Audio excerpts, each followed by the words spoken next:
օրենքների նախագծերի փաթեթը առաջին ընթերցմամբ հիմնական զեկուցող Այգ Սարգսյան, խնդրեմ պարոն Սարգսյան։ Շնորհակալ եմ պարոն Թունյան, հարգելի պատգամավորներ,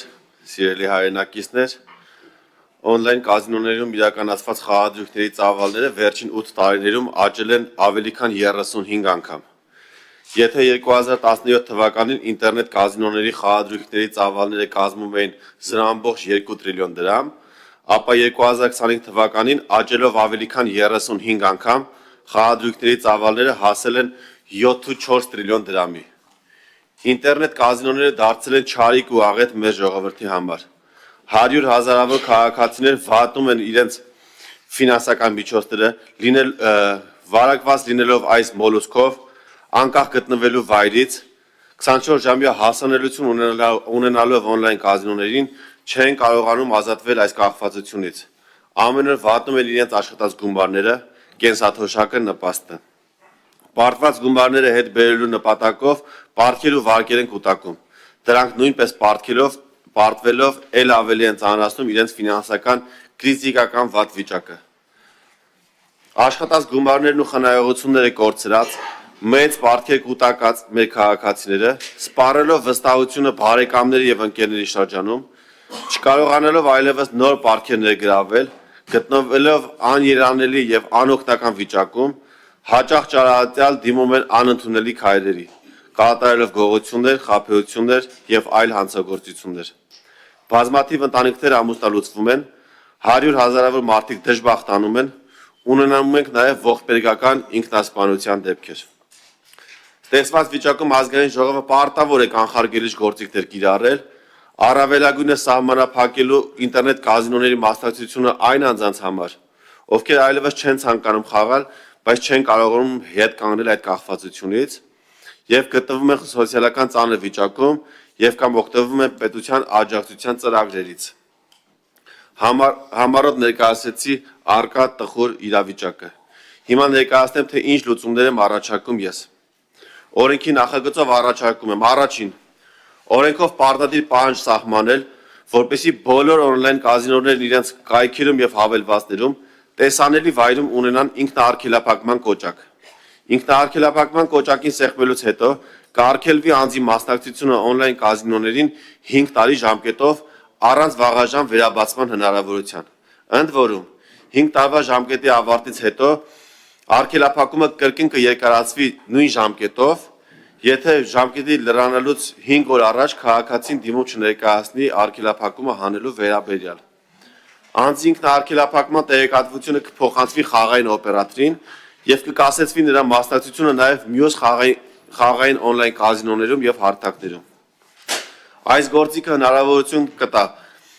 խաղամոլության կախվածության մեջ գտնվող անձին ինքնակամ, արագ եւ օրենքով պաշտպանված կերպով դուրս գալ խաղային միջավայրից։ Սա պաշտպանական միջոց է, որի նպատակն է կանխել կախվածության խորացումը, նվազեցնել ընտանեկան եւ սոցիալական աղետները,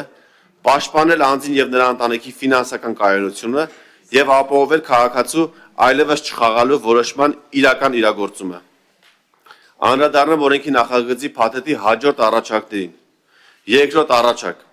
Առաջարկում եմ օրենքով արգելել խաղերի մասնակցությունը այն անձանց համար, ովքեր հանդիսանում են որևէ տեսակի նպաստի նպաստառու։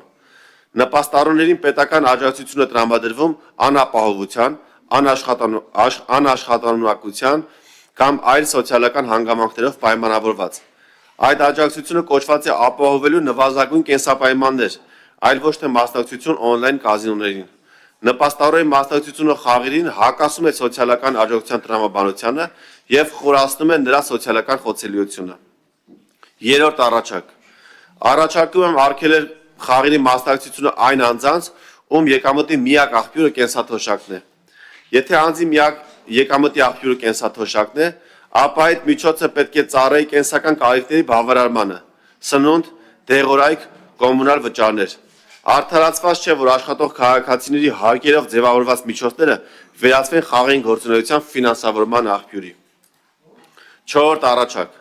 Առաջարկում եմ արգելել խաղերի մասնակցությունը այն անձանց, ովքեր գտնվում են սնանկության վարույթում։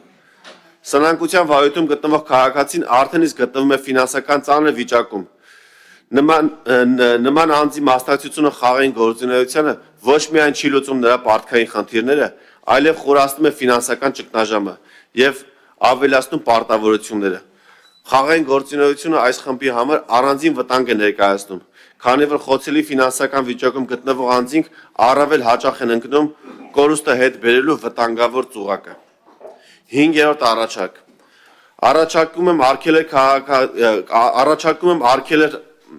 խաղերի մասնակցությունը այն անձանց համար, ովքեր օգտվում են պետական բյուջեի ֆինանսավորմամբ կամ համաֆինանսավորմամբ իրականացվող սուբվենցիոն որևէ ծրագրից։ Պետական աջակցությունը չի կարող եւ չպետք է ծառայի խաղային միջավայրի սնուցմանը։ Եվ վերջին 6-րդ առաջարկ։ Առաջարկում եմ քաղաքացիների կողմից խաղերի մասնակցության թույլատրելի չափ սահմանել յուրաքանչյուր տարվա համար հայտարարված եկամտի 20%-ը։ Սա թույլ կտա նվազեցնել անհամաչափ կորուստների, չհիմնավորված ֆինանսական ռիսկերի եւ ընտանեկան բյուջեի կործանման հավանականությունը։ Եթե խաղային մասնակցությունը անջատված է անձի իրական ֆինանսական կարողությունից, ապա խաղը դառնում է ինքնակործանման մեխանիզմ։ Այսպիսով առաջարկվող սահմանափակումները միտված են պաշտպանելու սոցիալապես խոցելի խմբերին, կանխելու նրանց ֆինանսական վիճակի հետագա վատթարացումը, պահպանելու պետական աջակցության սոցիալական նպատակադրումը եւ նվազեցնելու խաղամոլության պայմանավորված ընտանեկան եւ հասարակական աղետները։ Սիրով կպատասխանեմ ձեր հարցերին։ Շնորհակալություն, պարոն Սարգսյան։ Ես առաջարկում եմ մենք կառավարության առաջարկությունը լսենք, հետո միանգամից հարցերը արդեն կուղենք։ Իդեպ կառավարության կողմից հարակի ձեկուցող նշանակված է էկոնոմիկայի նախարարի տեղակալ Էդգար Զաքարյանը, քանի որ խաղային ոլորտը, ինչպես գիտեք, ֆինանսների նախարարությունից անցել է էկոնոմիկայի նախարարության տիրույթ, բայց նաև այստեղ են Կենտրոնական բանկի տեղակալ պարոն Խաչատրյանը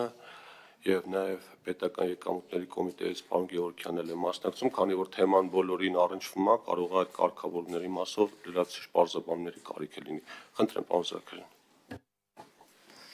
Շնորհակալություն, պարոն Թունյան։ Հարգելի գործընկերներ, ներկայացնում նաև կառավարության առաջարկությունները։ Կառավարությունը քննարկելով ներկայացված